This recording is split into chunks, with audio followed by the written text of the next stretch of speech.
Welcome to, I guess, what I would call a special edition of the normal videos that I upload, which are games. Um, what I was planning on recording today, but I don't know. The situation in Ukraine is it's kind of making me, it's kind of distracting me. All I really want to do is just read news articles, regular articles, everything that goes on with Ukraine. I don't know. It's I don't know. I can't get it off my head. For those of you wondering why the heck this guy even, is so involved in this, I'm not Ukrainian. Uh, not descended from Ukrainians. None of that. I do have a degree in history, and I do have some, I guess, what you could call experience living in a country it's run by a dictator. And I'm from Cuba, born. Spent a lot of my childhood there. My parents are from there. My grandparents are from there. Most of my friends are from there, as are their parents and their grandparents, all of that, right? So let me just say right off the bat that my prejudices are apparent, or will be apparent to anybody listening to this video, because I don't remember that much about my childhood, some, but the stories you hear from your parents and the stories you hear from your grandparents and the stories that your friends tell you and all those things, they shape your perceptions in a way that is kind of hard to describe. It's not like hearing a story from somebody in another country. It's hearing about how a friend of your mom was one day got grabbed by the police and disappeared. It's not the same as having that happen to somebody far away, because it happens all over all over the world, right? So I just I wanted to put my biases out there, because this is going to be I guess what you could call a discussion that's going to be full of biases, and you know there's no way to avoid them, so there's no point in hiding them either. I So the first thing I have to say is, right, having said what I just said, is screw Putin. I just want to put that out there. Nothing to do with Russia, nothing against Russia, uh, but Putin is not conducive to the existence of a healthy world. Let me just put it that way. Castro was a lot like him in a lot of ways.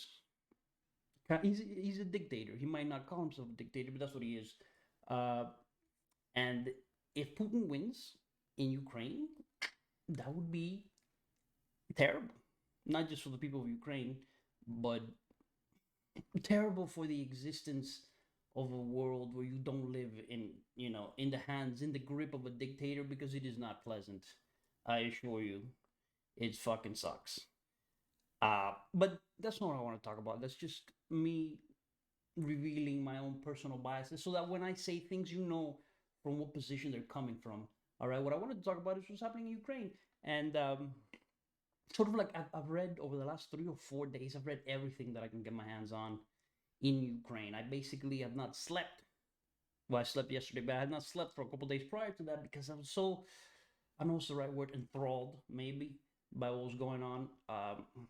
The situation in Ukraine, the way sanctions are happening, the way the Western world is handling, the way the United States has been sort of politically unified is ridiculous. I never thought I'd see it in my lifetime, after the Trump era, after the whole this idea of Democrat versus Republican, left versus right.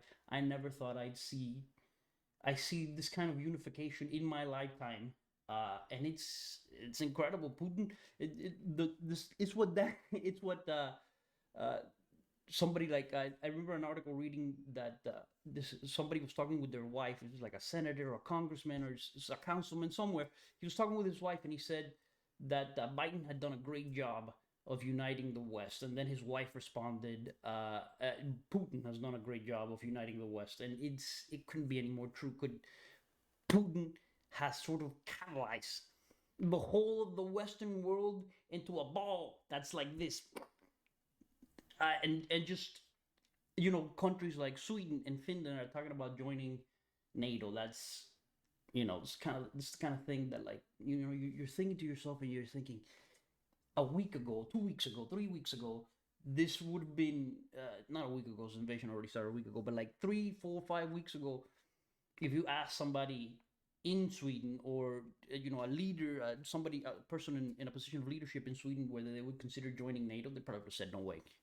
Right? I've seen the polls that have been conducted in places like Sweden, and it would have been a no way, Jose type of response from most people, right, in Sweden. And now Sweden is thinking of joining NATO. Already has already been threatened by Putin that they shouldn't join NATO. So who knows? But it's a heck of a thing, the world we live in. And part of the reason I want to make this video is because there's actually a not a non-zero chance, but rather a kind of a realistic chance that there's no more world soon. Nobody seems to want to talk about it that much, probably because it's morbid as heck. But there's a real good chance that maybe at some point NATO does get involved, or the United States gets involved, or something happens and there's like a collision between Western and Russian forces. And then the next thing you know, we have a global thermonuclear war happening, and there's missiles raining down on every major city in the world. And boom, there goes the neighborhood, right? So part of the reason is I wanted to leave this video so that in like 10,000 years, when the aliens come and are investigating our ruins, maybe they'll see this video and be like, "Oh, that's what happened, dude. They blew themselves to kingdom come." And yeah, I'm deflecting a little bit here with humor, but it's a real concern. It's not just real, but serious. There's the likelihood of that happening is probably the highest it's been since the height of the Cold War, the Cuban Missile Crisis, right? If do they still do the doomsday clock? They probably do, right? It must be at the highest it's been since then. I actually haven't seen that, looked at it, investigated it, but it must be. Doomsday clock must be like 2 seconds to midnight, right? Something like that. But it's not all bad news. Like I said, the West has been unified in a way that people could not have imagined a month ago, right? Unprecedented sanctions from pretty much every aspect of the Western world. Not all, but pretty much every. But realistically, every. Like there are places in the West, like Brazil, who still refuses to impose sanctions, even though they've been asked to. The East is a lot less. Like even countries that surprise me, like China for sure, but no Korea, obviously. But countries that surprise me as to not impose sanctions, or not impose as serious sanctions as you might have imagined they would, was Japan. Japan has like a very sort of ambitious, serious project going on with Russian companies up in like some islands close to Russia, and they are unwilling. Apparently, they said to cancel that project, even though several other energy companies like BP and Shell have basically divested themselves from Russia in its entirety. Um, but yeah, it doesn't mean they won't, but currently they seem unwilling to do it. So that it's a little bit surprising, you know, given how close the ties are between the West and the East. Now, then again, the West does not sanction Russian energy supplies, and they seem hesitant to, even though I think they should, because it's gonna have to be done. The public consensus is pushing them towards it. There's bipartisan support in the United States for sanctions to be implemented on Russian energy imports, and I think the president's gonna have to do it. He doesn't want to because and by the way, don't get me wrong, I know the reasons he doesn't want to. They're problematic. Not gonna lie. There's the rising of oil price of gasoline prices for American consumers is they're not trivial, okay? And also, I'm guessing that that's probably not what bothers them, because the American people seemed more than willing to incur those higher oil prices, at least at this moment. I don't think that's the reason they don't want to do it. I think the reason they don't want to do it is because if they do that, they're gonna have to invest in oil producing infrastructure, right? And that's sort of, it goes against sort of the mandate of where especially the Democratic Party wants to be going in the future. They want to get off oil. They want to go into clean energy. They don't want to make more oil, which is what they would have to do to offset the sanctions they would impose on Russia if they impose sanctions on energy. Even though there are sanctions being self-imposed by many companies who just don't want to buy Russian oil because it's kind of like it's tainted, or it might be tainted somewhere in the future, and they don't want to have it. They don't want it. Although, Shell did, I believe it was today, buy some Russian oil that was exceptionally cheap because since it's not getting sold, the prices of it are going down. They bought it for like $28 a barrel currently. The Brent crude, which is apparently the standard. I had no idea any of this a week ago, but Brent crude is the standard for which oil prices are measured, and apparently that's like at $115 a barrel currently, and they Shell bought like I don't know how many barrels at like $28 a barrel. So, I guess they're still trying to figure out a good deal there. And there are no sanctions imposed on Russian oil so far, except the self-imposed ones that some companies just don't want anything to do with it. But mm, this I understand the Biden's administration's hesitancy to impose sanctions on Russian oil, but I think and Russian energy really in general, because it includes natural gases and stuff like that. But I think it's inevitable. I think it's inevitable. I understand that especially in Europe, the Europeans are going to suffer a lot more than us in this regard because their reliance on Russian energy is way higher than ours, and yet it seems like the Europeans are more than willing to stick it to Russia on this matter. Every article I've read says that coming out of like the European Union and stuff like that says that they are like willing to increase sanctions and they are not taking oil off the table in the slightest. And the United States seems disinclined at this moment to put oil on the chopping block. And well, I think you're gonna have to. I think I think you're just delaying the inevitable by saying no, no, no, we're not gonna do it. Or at least they're not saying they're not gonna do it. Let's be fair. They're saying it's on the table, but they're not doing it, and they've made very clear that you can still trade oil and all that stuff. But I think you're asking you're asking you're asking a lot if you think it's not gonna happen, because I think it is gonna happen, because I think you're gonna have to do it. Uh, the the sort of moral outcry over what's happening in Ukraine is starting to get to a fever pitch, I guess you could say. And I know this and I know this personally because that's all we talk about here in my house. And that's all. Sometimes, I haven't seen this kind of level of interest in something like this since the elections. Not just the last elections, but the elections with Trump. It was a sort of we were a buzz. My family, not political.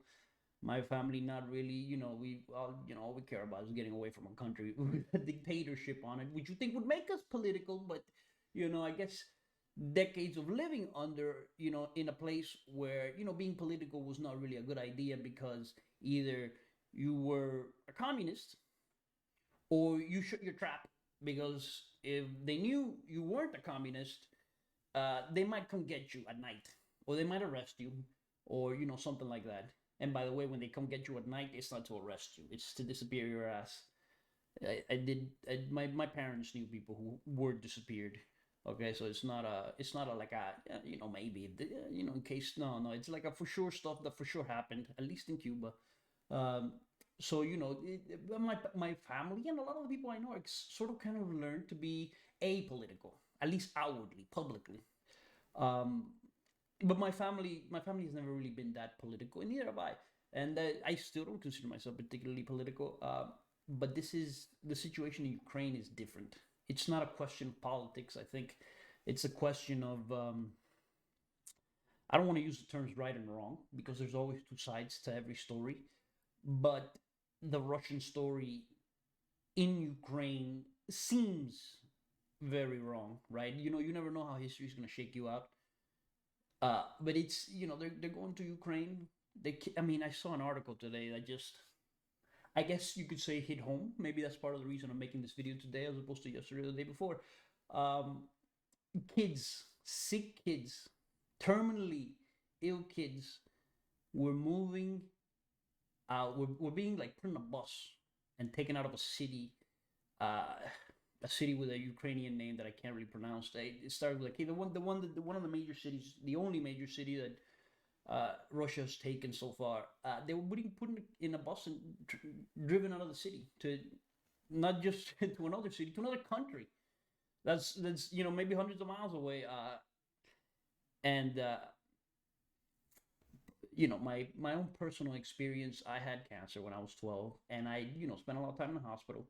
And a couple times we had to get out of the hospital because there were fire alerts in the hospital, and seeing kids in wheelchairs and sick kids, and being a sick kid, uh, climbing down some stairs. I was in like the fourth, fifth floor, and elevators don't work when there's a fire emergency and stuff like that. And seeing you have to get down, you have to carry your the thing that carries your that has the IVs and stuff dripped on it and stuff like that. And it was it was a nightmare, not just for me, even for my parents.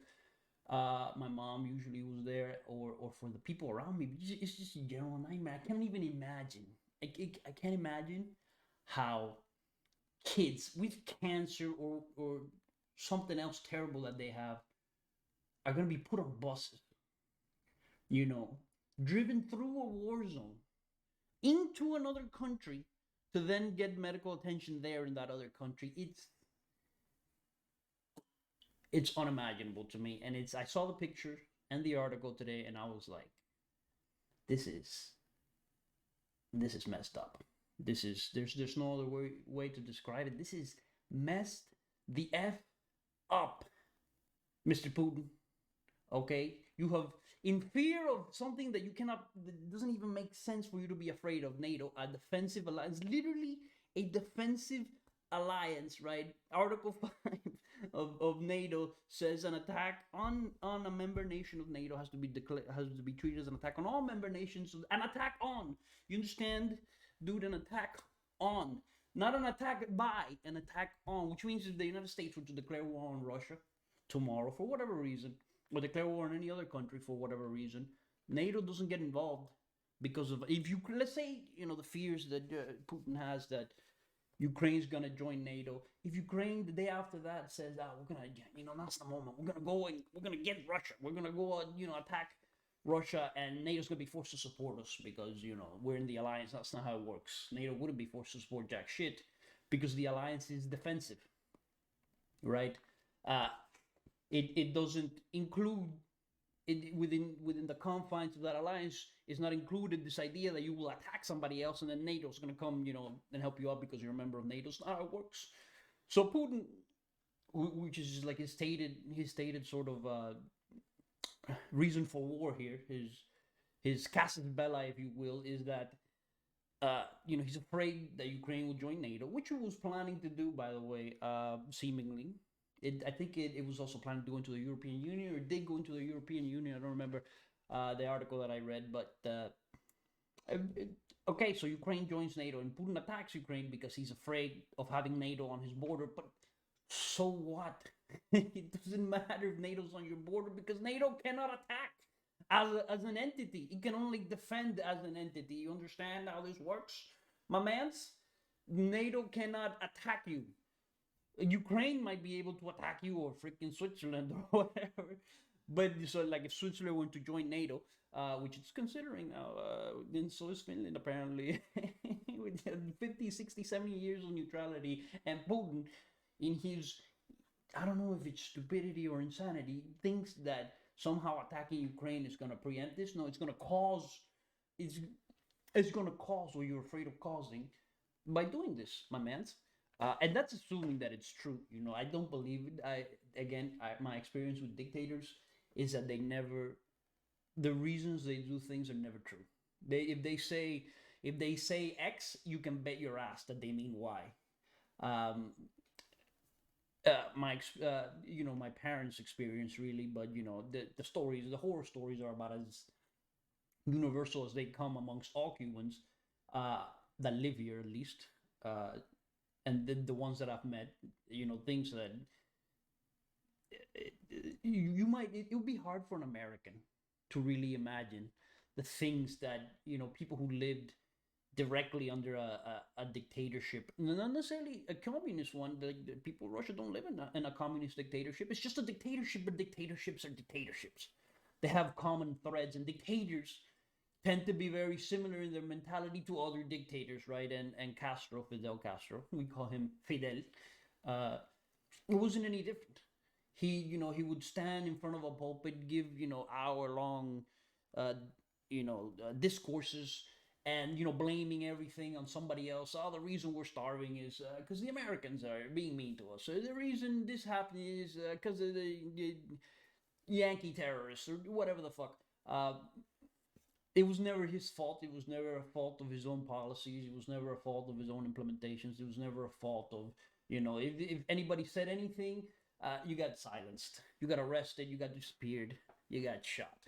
That's how dictators handle internal problems, and Putin isn't any different. Okay, this is a man who poisons his political opponents. So Putin is a dictator at the end of the day, so nothing he says can be believed, is I think my point. So when he says that the reason he's invading Ukraine is because he's afraid that Ukraine's gonna join NATO, first, it doesn't make any sense. But even if it did, I wouldn't believe him, because my man's P here is if he's anything like Castro, he's full of shit. That's the long and short of it, dude. He's full of shit. There's nothing else to be said about it. He's the reason. If I were willing to bet, is that the reason he's really doing this is because he wants sort of a resurgence of the old Soviet bloc, even if it's a little bit more limited, even if it's a little bit, not as good as it was. But he wants Russia to be a new Soviet, to have like a sort of, even if it's a sliver of like the new Soviet Union, of like have the old influence, the old hemispheric hegemony, you might call it, back, which he's not gonna have. Okay, because those days are long and gone. Alternatively, he might be, desiring that, he's not gonna allow the United States and its allies to, have yet another freaking, chip, notch on their belt, if you will. I don't know what Putin's mentality might be, but I think it's something. If we assume that what he's saying isn't true, if we assume that he's not dumb enough to really think that NATO can actively threaten him just because they're on their border, which, by the way, they wouldn't even need to do, because there's nothing that would keep American planes and German planes and whatever planes that are part of NATO to cross over like a little the relatively small gap that is Ukraine, and just go over there and start bombing the crap out of Russia. So if his fears are, yes, it would be harder to get land troops in there, but even if Ukraine is not part of NATO and the United States is like, please let us go through here because Putin's doing something. Who knows what would happen? He's I don't know that he's operating on, assuming he really thinks that's true. I don't think that he's operating on all thousand cylinders, you might say. He might not be all there. That's I don't know. But the point is that he's involved Russia in something that could very well end up not biting him in the ass, because it's already doing that, but could very well end up destroying Russia in in an economic and political sense. Russia's already sort of looked at with a stink eye over the last week and a half, 2 weeks or whatever, right, since this thing started. Um, they're everybody and their mothers giving Russia the stink eye, with, again, like I said, a few noticeable exceptions, like China. Okay, um, their products being self-sanctioned. When you get to the point where nobody, like major business, I'm not talking about people on the street, I'm talking about major businesses saying they don't want to deal with you, even though they're not required not to deal with you, right? They're not sanctioned, uh, so they don't have to, whatever this, product is not sanctioned, so they have no reason not to do business with you. They're saying anyways that we're not going to do business with you for whatever reasons. I don't claim that, think places like BP and companies like BP and Shell are not doing business with Russia for moral reasons. That's not what I'm claiming. What I'm claiming is that they aren't doing business with Russia for some reason, and that reason is not sanctions. It might be fear of sanctions. Many companies have said that, yeah, they're not doing business with Russia, even with like energy exports with Russia, even though they're not sanctioned, not because of sanctions, since there aren't any, but because they're afraid of being sanctioned in the future. So, like, you buy 100,000 barrels of Russian crude or whatever, and then a day later they get sanctioned, and now those 100,000 barrels of Russian crude are sort of like poison, or yeah, because you might be able to do something with them. The sanctions might not include um, the fact that you already bought them. The sanctions might not be, oh well, you bought them. Oh well, too bad. You can't do nothing with them. It might not be, the sanctions might not be that harsh in terms of how they deal with whoever bought the product, but they might be PR poison. I had a theory when this whole thing started. I was talking with my parents, and I was like, it's BP, Shell, the gas companies. Gas isn't sanctioned, right?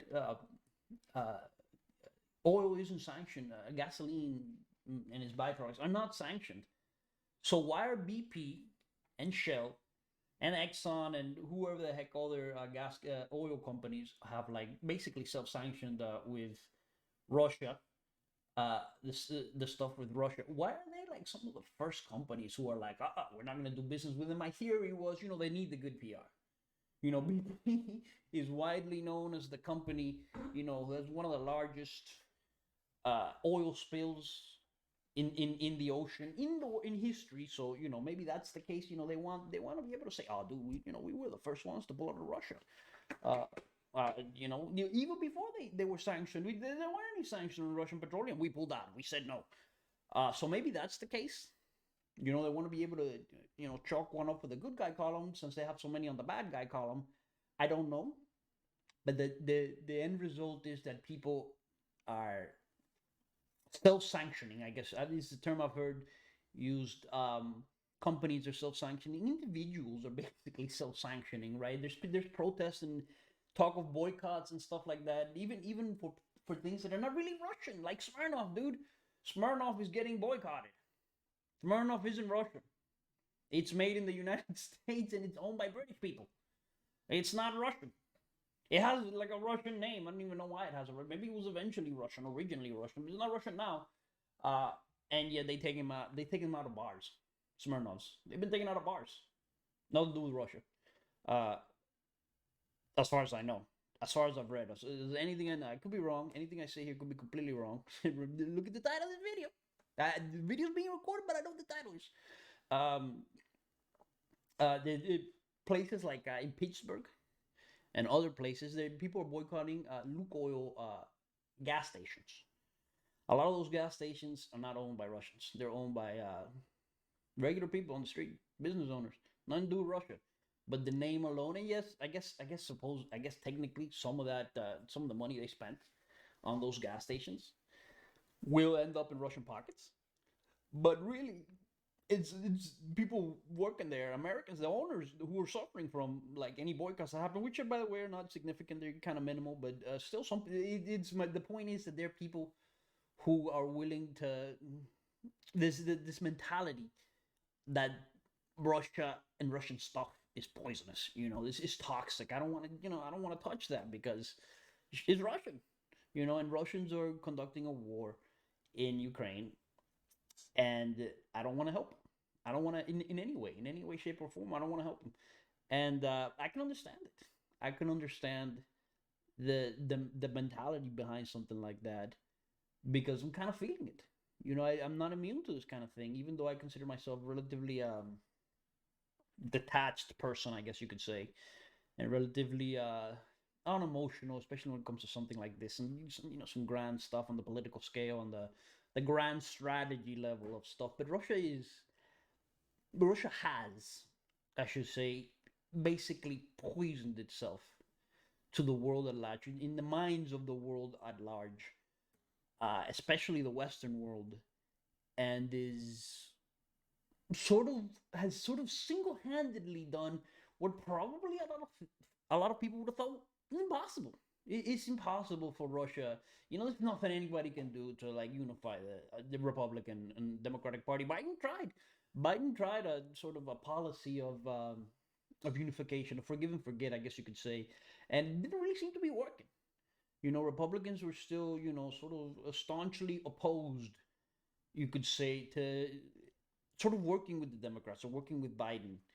Fast forward to today. Fast forward to what's happening in Ukraine, and all of a sudden, Republicans and Democrats are like proposing bills to sanction Russian energy together. Republicans and Democrats are like proposing bills to offer Ukrainian billions of dollars in aid together. I never thought I'd see it in my lifetime. Never. Never. I've never seen it in my lifetime. I guess I've heard of it. You know, World War II stuff like that. I've never. I've never personally experienced. So I guess maybe when 9/11 happened, but I was too young. I was in middle school when 9/11 happened, so I had no, cognitive reason of what happened. I don't even know if there was like a lot of support because I don't. I wasn't. I was too young. Maybe there wasn't. I don't know. I assume there was because passing something like the Patriot Act usually requires bipartisan support. But it's this is insane. We're living in an insane time, and this is not just like a question of our perspective because sometimes when you're living in a time with a lot of with something like upheaval, you're thinking to yourself, this is insane, right? With this, the times we're living in are crazy, but this is not simply a matter of perspective because these are the times that could end all of the rest of the times.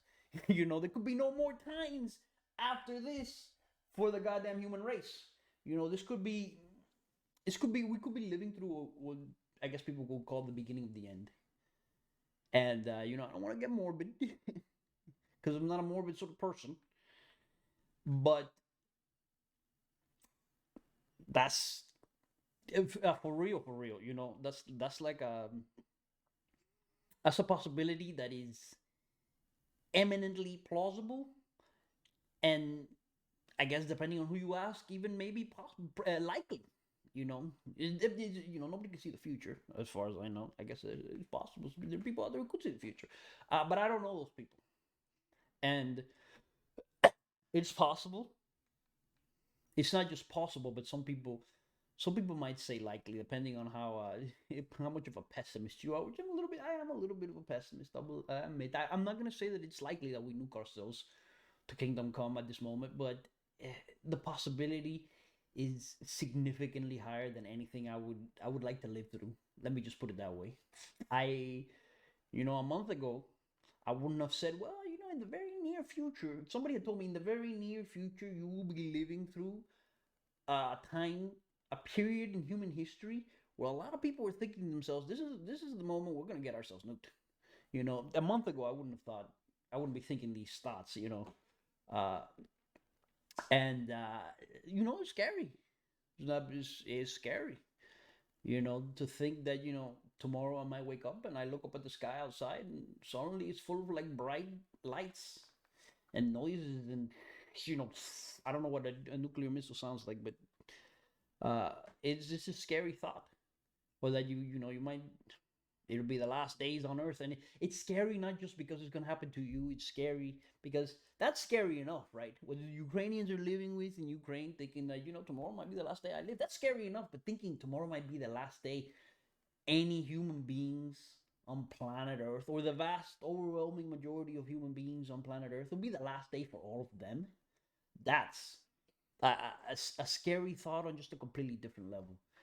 And uh, for those of you who don't know, NATO has refused to implement a no-fly zone over Ukraine, and the reason NATO has refused to implement a no-fly zone over Ukraine is because they're afraid of coming into direct conflict with the Russians, and for that to lead into an all-out war, right? So the Ukrainian president has like repeatedly asked for a no-fly zone to be established over Ukraine, and he has been repeatedly told no.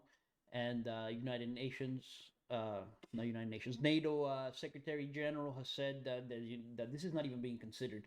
And the reason it's not even being considered is because the only thing worse than seeing like a completely free country being invaded by another country, ostensibly with the intention of making them not so free, is the idea that in an attempt to save that country, we're gonna engage ourselves in a freaking nuclear war. I can't blame NATO.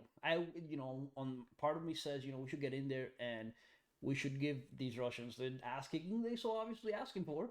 But another part of me is saying, this is too dangerous. You know, this is a risk on a level, and part I'm sure that's part of Putin's calculations. You know, he's saying, NATO's not going to get in here, America's not going to come in here, and the reason for this is because we have nuclear weapons, and if you get in here and I threaten to use them, you're going to have to back off.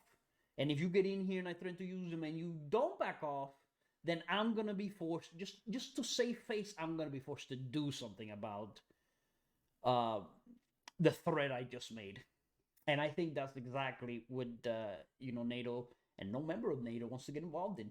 Because if you put a no-fly zone over Ukraine, and by the way, for those of you who know, no-fly zone means that aircraft belonging to a certain country or any country, but not generally. It usually means a no-fly zone, like Russia, for example. Wouldn't if there's a no-fly zone over Ukraine, it would mean that Russian airplanes would not be allowed to fly over Ukraine.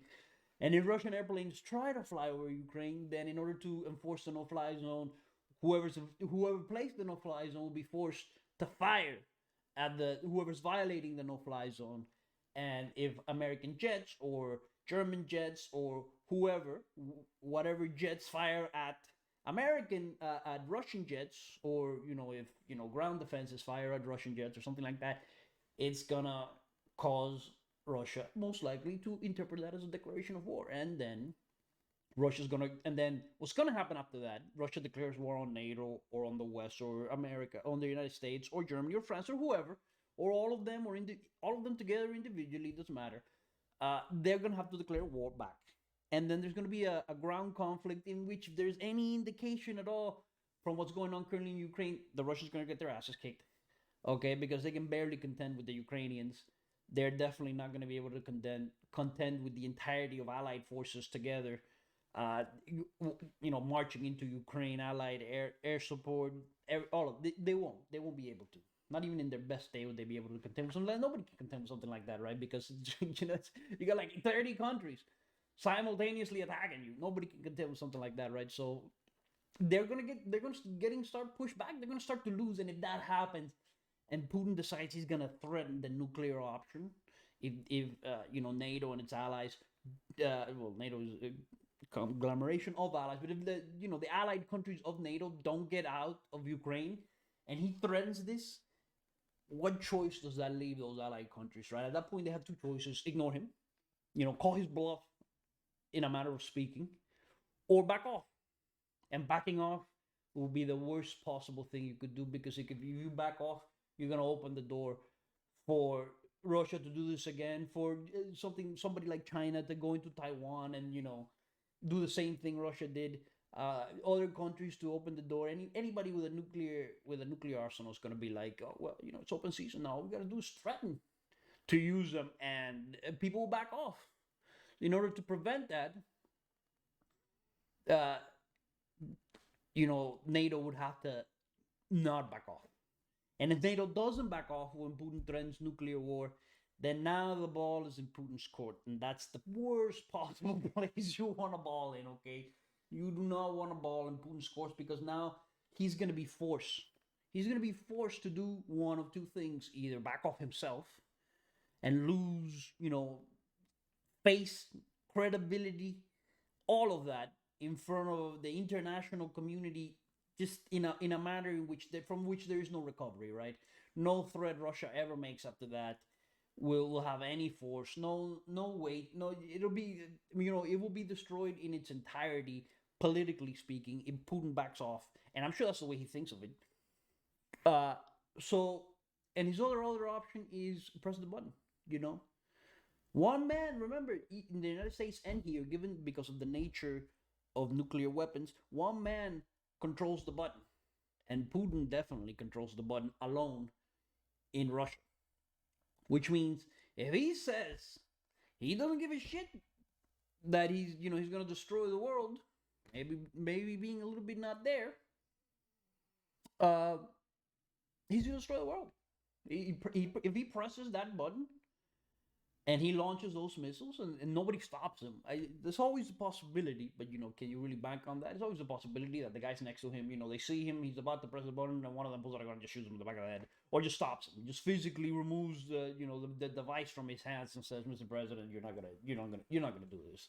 We're not gonna let you. This is always possible. It's happened before. So it's there's like a, I guess you could call it an anecdote of like I remember very well. I heard it years ago. Of like this like it was like a radar technician or something, or not a radar technician, but he was responsible for like confirming the like when a nuclear warhead was coming in and then being like, we need to deploy. But there was a mistake in the computer, and the computer had falsely given him a readout that nuclear weapons from the United States had been fired, and he like ignored it. And he's like, I'm not gonna do it. I'm not gonna send this confirmation order back or whatever setup they had in those days. This was a Russian, by the way, and eventually it was realized that this was a mistake. The computers had made a mistake, and there was no nuclear attack, and there was no need to retaliate because there was nothing going on. And basically one man refused to start World War III, or maybe depending on what you want to call it, just destroy the world. Um, it's possible that happens if Putin decides that he's gonna, you know, blow us all up. But if it doesn't happen and Putin presses that button and he launches nuclear bombs at the United States or the West or anywhere else, there's going to be a retaliatory strike, most likely. I guess it's possible that, the West sees itself, about to be destroyed, and it says, no, we're not gonna retaliate. We won't destroy both sides. We'll take the hit on the chin, I guess you could say, and we will allow ourselves to be destroyed so that the whole world doesn't have to be destroyed. I guess that's technically possible, but the prevailing opinion is that Putin launches nuclear weapons and we launch them right back. And if that happens, the United States and Russia alone have enough nuclear weapons to, at least at last count, to destroy every major city on the planet. Um, the effectiveness of anti-ballistic missile shields is unknown. At least it's not known by me. Maybe not even to the general public. I don't know if there's like some informational. I don't know if there's any public information available out there that says, oh, well, anti-ballistic missile shields are 99% effective. But the problem is that even if they were 99% effective, which I doubt they are, I don't even know the state of, anti-ballistic missile shield technology currently.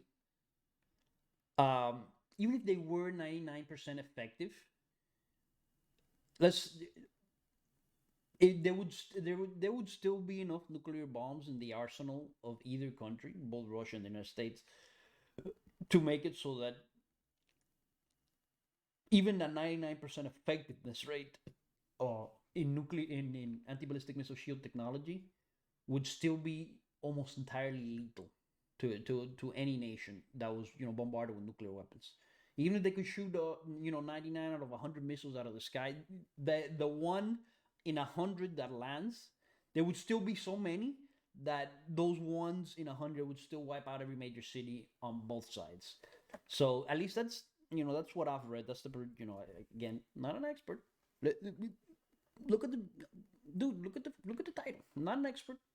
I'm not, I have an undergraduate's degree in history. Okay, this is the extent of any expertise I might possess. Um, but I did like somebody like Dan Carlin would say, the host of Hardcore History, a fantastic program. By the way, he's not paying me. I don't know him. He doesn't know me.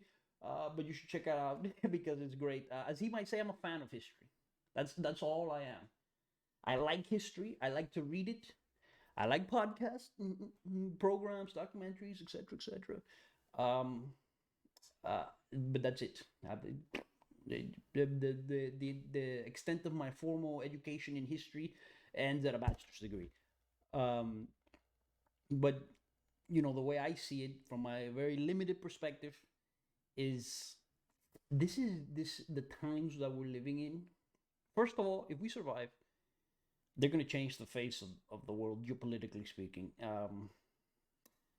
Let's assume what you might call best case scenario from the Western perspective is Ukrainians manage to push back Russia.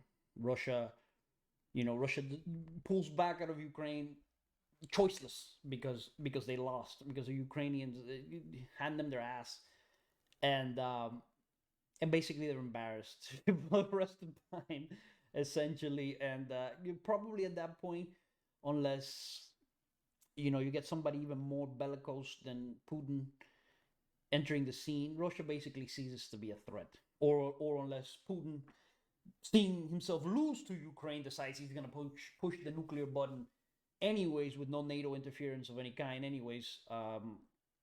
So that would be best case scenario probably, and Russia sort of like, at least Russia under Putin sort of fall by the wayside in terms of economic and geopolitical importance for the next 20 or 30 years until Putin abdicates, dies, leaves the scene, whatever. That'd probably be best case scenario, the way things are going now. Worst case scenario is not including the nuclear button being pushed. Worst case scenario would be Putin wins in Ukraine quickly. Believe it or not, one of the better case scenarios is that Putin doesn't win quickly, but rather it takes him years. And as horrific as that sounds, that would probably not be that bad a deal in the long term for the if you're talking about the ultimate freedom of their country. That would probably mean not a bad deal for the Ukrainians. That would be a terrible deal in terms of lives lost. Because if this takes 5 years, if this thing takes 5 years to shake out, or 4 years or three, there's going to be a lot more loss of life. There's going to be a lot more damage to infrastructure. There's going to be, it's going to be a lot worse in terms of, the actual impact on the ground. The cost in blood is going to be a lot worse. But sanctions take time to bite, which means that the longer the Ukrainians can sort of hold out, the longer they can, turn this into a guerrilla war and, and hurt Russia and keep them from, completing their conquest or securing it or whatever. The longer it takes for that to happen, the better off they'll be, because sanctions will take long, will affect Russia more and more and more and more until it gets to, eventually it'll get to a point where Russia simply will not be able to afford keeping an army of 200,000 supplied and armed. And they have troubles with that now.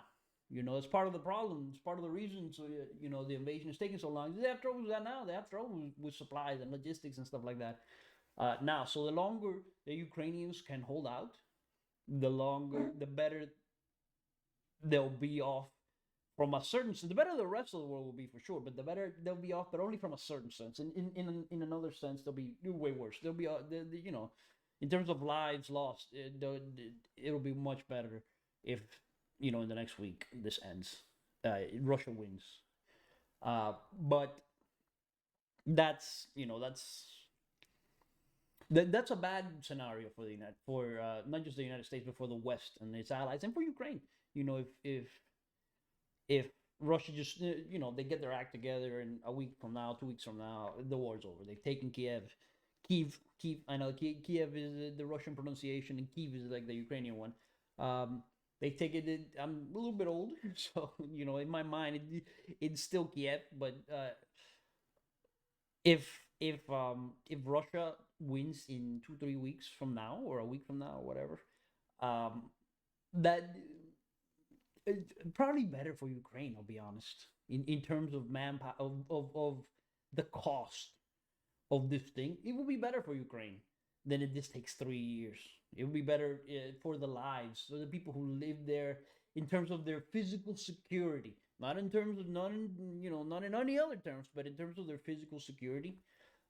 Generally speaking, it's more dangerous to be in a country that's at war than to be in a country that's occupied, simply occupied. Now, the Russians, they're Russians, and historically, they've not had the best track record with occupations in terms of, the way they treat the people they occupy and stuff like that. So I promise you, it won't be safe, but it'll probably still be safer than being in a house and having that house getting shelled by Russian cannons, or Russian artillery, or having it like Russian mortars or whatever the heck, right? It'll probably still be technically safer.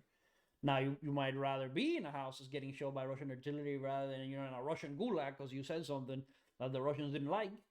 But it won't be. It definitely won't be pleasant for nobody. Let me just put it that way. But uh, it that's not a good scenario from any perspective for the Western world if Putin wins quickly, because who knows what's going to happen if he wins. and especially if he wins quickly. There have been like I believe it was the president of Belarus, Lukashenko, who like leaked it accidentally or whatever. Like Putin's plans to like what would happen after he finished the invasion in Ukraine. It's like a photo online, like, and there's like an arrow and it's pointing like at Moldova or something. And you know, if if if Putin wins in Ukraine quickly and he decides he's gonna keep going with this plan, he's already getting sanctioned. Probably can't be sanctioned much more. There's some sanctions that could still be hitting, but not much more. If he decides that he's gonna keep going, he's gonna start attacking other non-NATO countries. Then that would be pretty bad. If he decides he's gonna start attacking other NATO countries, like what he's already threatened Switzerland, I believe it was, or Finland, with military action if they joined NATO in Switzerland or Finland, I can't remember which of the two it was, told him to basically go F himself. They said that Switzerland or Finland, I can't remember which of the two countries it was. I think it was Finland maybe. They said that only they decide their own national policy, so Putin's not going to decide for them. If they join NATO and Putin decides that this is not acceptable, then we're going to have basically what NATO doesn't want to have happen now. They're going to have to go in. It will have triggered Article 5, and they're going to have to stick their snots in. There won't be a choice, because if they don't stick their snot in, NATO doesn't exist. There's no point. It'll disintegrate into a million pieces. Everybody will leave NATO, because if NATO doesn't, defend one of its members, what's the point of NATO, right? So at that point, Putin will leave NATO no choice but to act. And when that happens, he's definitely gonna get his ass kicked. It's from the experience of the ground on the ground of the Russian army, right? Over the last week or two, is endemic of like signs that the Russian army is not competent. At least not on the attack. Historically, has been the case. Like Dan Carlin says, historically, the Russian army on the offensive is incompetent, but better on the defensive. They would be on the offensive. They would get pushed back, probably into Ukraine. They might be better. They might be more competent there. Maybe, who knows? Because they started this conflict. So even though they're technically defending, they are the aggressors. So they might be better off, or they might not be. But it probably doesn't matter. Nobody could fight the combined armies and militaries of the 30 nations in NATO, or maybe 31 or 32 at the point that this happens. Nobody could. Nobody, probably not even the United States, could fight the 29 other nations of NATO. They might be able to, but Russia definitely can't do it. Especially not if the United States is one of those countries. It's just a fact. It's not a American pride thing or anything like that. It's just a fact. The United States has the most well-trained, most professional, most technologically advanced military in the world at this moment, as of 2022, as far as anybody knows. As far as just public knowledge. So the Russians definitely will not be able to win. It might be bloody, it might cost a lot of lives, but they wouldn't win. And what happens when they start to lose, or when it becomes apparent that they have lost? Does Putin push the nuclear button then? Does he threaten it in an effort to back off? Now, if he threatens it in an effort to back off, and NATO sort of backs off into its own like borders, and Putin doesn't, if Putin attacks a NATO member, and the NATO basically declares war, retaliates, blah blah blah, and pushes Putin back, and then Putin threatens nuclear weapons, and NATO backs off, but to its own borders, and basically says, we've repelled the attack, and NATO members are no longer in danger, blah blah blah. Where does that leave the world? Does that leave the world in like a new sort of warm war? I guess you could call it. It's not really a cold war because there's been war, but sort of warm war where it's not really hot yet because the nuclear weapons haven't been used, but it's simmering. You know what I mean? Is that what happens? Does Putin get to attack other non-NATO members for free because does he move on to other places? Does he just withdraw? Does Russia just like try to recover from the economic damage it's taken from sanctions? What happens? Nobody knows what happens. Okay, nobody has any goddamn clue what happens in that scenario because there's no way to predict it, because there's no precedent, there's no history behind it, right? So like you know, who knows what happens? But that's why it's part of some of the worst case scenarios, because it's so unstable, it's so unknown. At least for me, that's why I would categorize it as a worst case scenario. And I'm sure other people, for Putin, that's the best case scenario, or one of the best case scenarios. Um, but yeah, this. How long have I been talking? Jesus Christ, 55 minutes. Um, so yeah, this is what I want to talk just about, because this Ukraine thing has been on my mind for 3 days, and I don't know, I didn't feel like making just one of my regular videos where I play something, um, because this thing could get hot, and it could get hot quickly, and the intensity level of the heat could be, the supernova levels, wherein we literally have fusion atomic bombs, thermonuclear bombs blowing up in our backyards not too long from now. You know, this is not a problem. This is not a problem that affects just Ukraine. Trust me, it's not. It's a problem that affects everybody. It affects people who are not there fighting. It affects people who don't even know there's fighting there. Some some tribe in the middle of the Pacific, who that has never heard of human beings, have never heard of the United States or Russia or anything like that. Those tribes could be affected, because if there's a thermonuclear war, dude, radiation is a bitch. Okay, radiation does not give three shits that you live in some isolated part of the Pacific. If the radiation reaches you, people there are gonna start dying of radiation poisoning. Okay, if the fallout covers that part of the world too, people there are gonna start dying. It doesn't matter if you've never heard of Russia. It doesn't matter if you've never heard of the U.S. It doesn't matter if you don't know what a nuclear bomb is. None of that matters. The radiation doesn't care. It's gonna be bad for everybody, right? There will probably be no place on Earth that will be unaffected. My personal hope, perhaps, a little far fetched, but my personal hope is, if that does happen, the aliens that have been there the entire time will finally make their presence known, and just destroy the intercontinental ballistic missiles and be like, that's not gonna happen, brothers. You're not gonna blow yourselves up today or any other day, because we're here now. Surprise! I don't know. Probably not likely that something like that is gonna happen, but this is my personal hope, I guess, in the event of a nuclear firestorm being threatened for basically all life on Earth. You know, Again, not very likely, I know, but some people believe that there's an invisible man living in the sky. Uh, I'm not saying I believe that there are aliens. I'm just saying that I hope. I really hope. I really hope there are, and that they're watching, and in case we're gonna blow ourselves up, they're gonna be like, oh wait, like parents who are seeing their two kids sort of line up, squaring up to fight, but they're never gonna really fight, because they're gonna yank them away the moment any of them even tries to get close to the other, right? So that's my hope.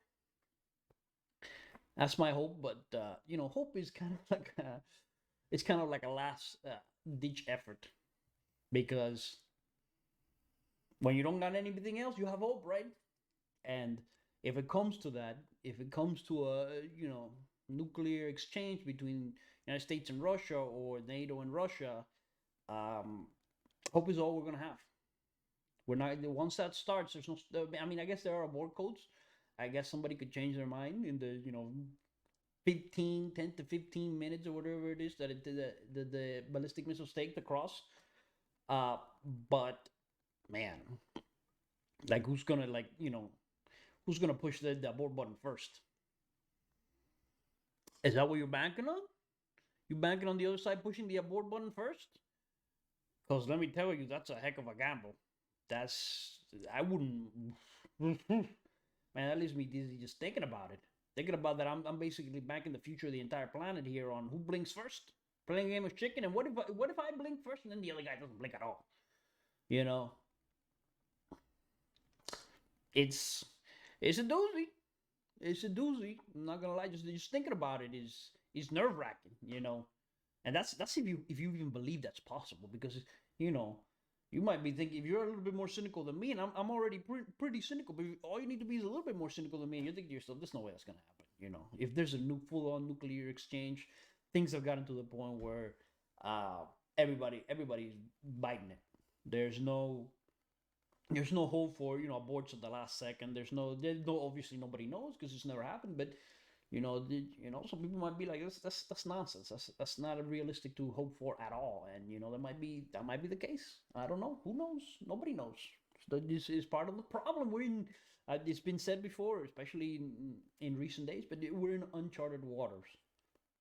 Nobody knows where this is gonna go. Nobody knows what kind of damage the Russian economy could suffer. Nobody knows what how they will react to it, or how they will react to Ukrainian resistance in the macro level, the strategic level.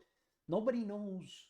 It's such a novel thing, isn't it, for the world to be in a situation where everybody could say we don't know, you know for nobody to really know what's going on. It's like what happened in World War I and World War II, right? People were making all sorts of predictions here, predictions there. Most people were completely wrong about that. There are people who predicted that there wasn't going to be a first World War because nobody was going to risk the destruction of the financial systems that had been, created by the globalization of Europe that had happened, in the pre-war years. And then, of course, you got World War I. Those people were like, "Oh shit, I was wrong." um, we're sort of like in a similar situation where nobody knows what's going to happen. There's predictions here, predictions there, but the truth is the situation is just volatile enough so that nobody knows what direction it's going to take. You got your likely scenarios and your less likely scenarios and your unlikely scenarios, but what could happen might be in none of those scenarios. Something else completely different could happen. And you know like one of the things that probably nobody's thinking will happen, but that I guess technically could happen, is that Putin does what he says he's going to do.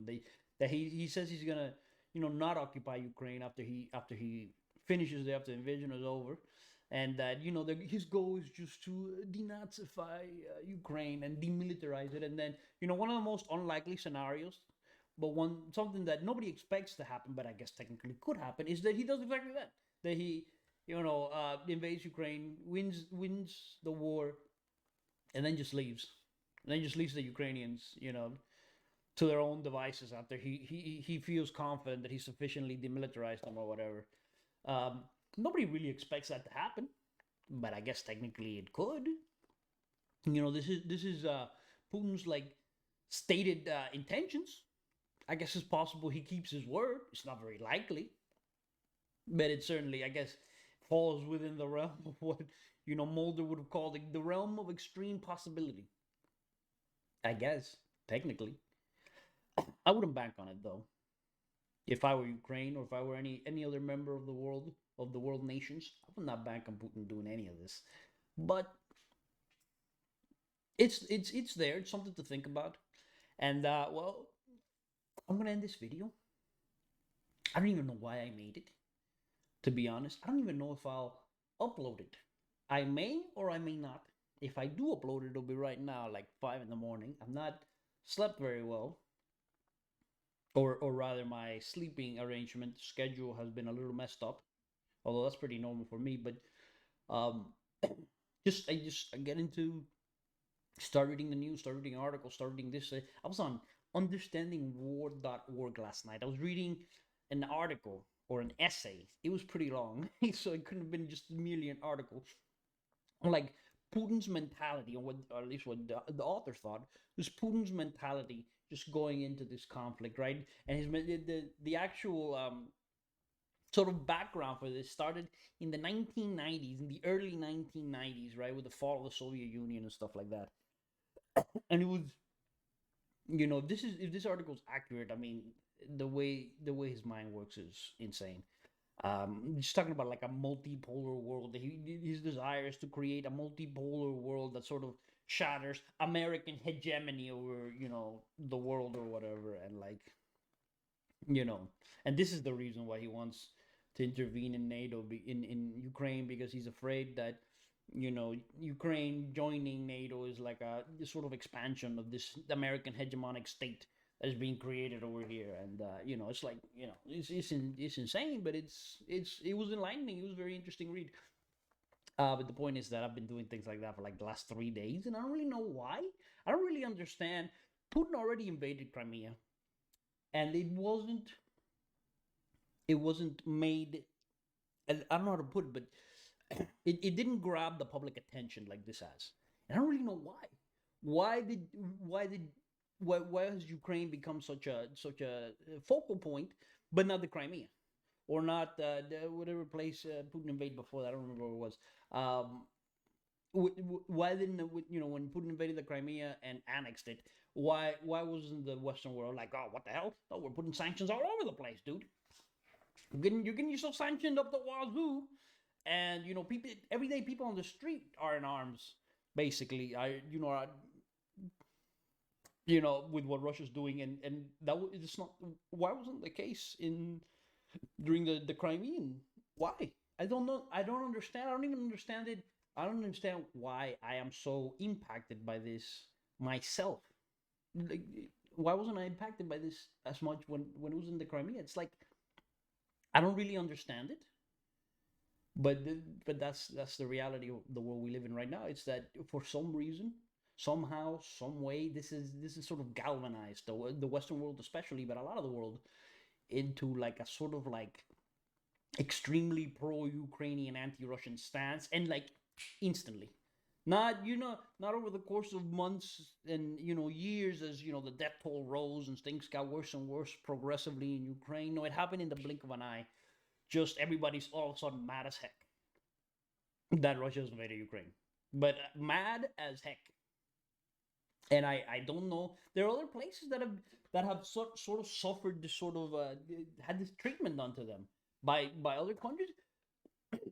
And I hate to play the race card here, but it's not a matter. It's not, at least for this one, it's not a question of race, because the people in the Ukraine are Europeans, just like Ukrainians are. So if you're talking about, oh well, nobody cares about what happened in this place or that place because the people there aren't white, then that doesn't explain it all the way, because why did nobody? And I'm not going to say didn't care, but there wasn't this sort of this sort of intense focus on what's happening in a place like the Crimea. It just wasn't there. And why? I don't know. Is the most perplexing feeling I've ever had in my life, wherein it doesn't. I understand why the world is up in arms about this. What I don't understand is why it wasn't up in arms in other places that were having something like this also happen to. Is something just changed in the last like 10 years, like the rise of social media to like an all-time level of sort of personal importance to people, that makes it so that like any post that goes viral on social media is suddenly influence an inordinate amount of people in a way that it wouldn't have done 10 years ago.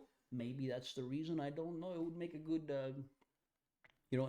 investigative study for somebody, for some university or some think tank or something like that. uh yeah, but the case is we are where we are. you know uh Russia did what it did. Ukraine is doing what it can. The West is doing things that nobody would have imagined it would have done a month ago. And the world is in the sort of, I guess you could say, the crucible of itself, the crucible of its generation, of its time, right now, possibly. It could be that, a year from now, we're looking back at this and saying, well, there wasn't any real risk. But because Putin was never going to nuke us, and, he was never really planning on invading NATO, blah, blah, blah. This is something that a year from now, 5 years from now, 10 years from now might be obvious. But for us here now, living in this time, in this place, it's not obvious. A lot of us are very worried, and a lot of us are very mad. And, things are going the way they're going. And who knows who will be here tomorrow? Who knows if the human race will make it past this crisis. This is one of the more serious crises.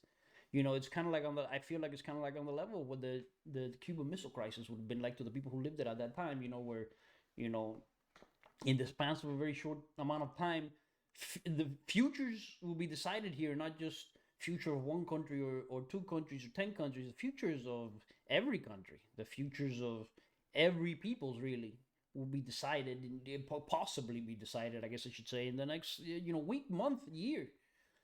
And living in a time when that kind of thing is a reality, where that's not just you're exaggerating a little bit. No, that's a lot of people feel that way.